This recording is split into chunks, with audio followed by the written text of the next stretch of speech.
Hi guys, welcome to my fave series part 1. ഇതെൻ്റെ favourite മോയ്സ്ചറൈസറാണ് വാസ്ലിൻ്റെ Gluta Hya dewy radiance serum in lotion moisturizer. ഞാൻ skin കെയറേ ചെയ്യാത്തൊരു പേഴ്സണായിരുന്നു. കഴിഞ്ഞ വർഷം ഞാൻ ഇൻസ്റ്റഗ്രാമിൽ യൂട്യൂബിലൊക്കെ ഇതിൻ്റെ ഒരു വീഡിയോ കണ്ടിട്ട് ഞാനിത് പർച്ചേസ് ചെയ്തു. അതിനുശേഷം ഇതിൻ്റെ മൂന്നാമത്തെയോ നാലാമത്തെയോ പർച്ചേസാണ്. കാരണം വേറെ ഒരു മോയ്സ്ചറൈസറും എൻ്റെ സ്കിന്നിൽ ഇത്രയും സ്യൂട്ടായിട്ട് എനിക്കിതുവരെ തോന്നിയിട്ടില്ല. എൻ്റെ ഓയിലി സ്കിന്നാണ്. അപ്പം വേറെ എന്ത് മോയ്സ്ചറൈസർ ഇട്ടാലും എൻ്റെ സ്കിന്ന് കുറച്ചുകൂടെ ഓയിലി ആവുന്നതല്ലാതെ പ്രോപ്പറായിട്ട് ആ ഒരു ബാലൻസ് എനിക്ക് കിട്ടിയിരുന്നില്ല. പക്ഷേ ഈ moisturiser is A magic.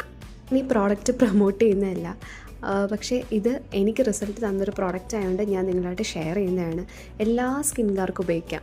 ഡ്രൈയും normal oily skin ഒക്കെ ഉപയോഗിക്കാം. ഓയിലി സ്കിൻകാർക്ക് ഇത് അടിപൊളിയാണ്. നിങ്ങൾ വേറെ ഒരു മോയ്സ്ചറൈസറും തപ്പി നടക്കണ്ട. റിസൾട്ട് എന്ന് പറയുമ്പോഴത്തേക്കും നിങ്ങൾ ഭയങ്കര റിസൾട്ട് അല്ല ഞാൻ ഉദ്ദേശിക്കുന്നത്. സ്കിന്ന് കുറച്ചുകൂടെ സ്മൂത്താവും, കുറച്ചുകൂടെ ഹെൽത്തി ആവും. ബംപി സ്കിന്നൊക്കെ ഉണ്ടെങ്കിൽ അതൊന്ന് മാറിക്കിട്ടും. അങ്ങനെയുള്ള റിസൾട്ട്സ് ഈ മോയ്സ്ചറൈസർ ഉപയോഗിച്ചാൽ നിങ്ങൾക്ക് കിട്ടും. വീഡിയോ ഇഷ്ടപ്പെട്ടെങ്കിൽ please do subscribe. Bye guys.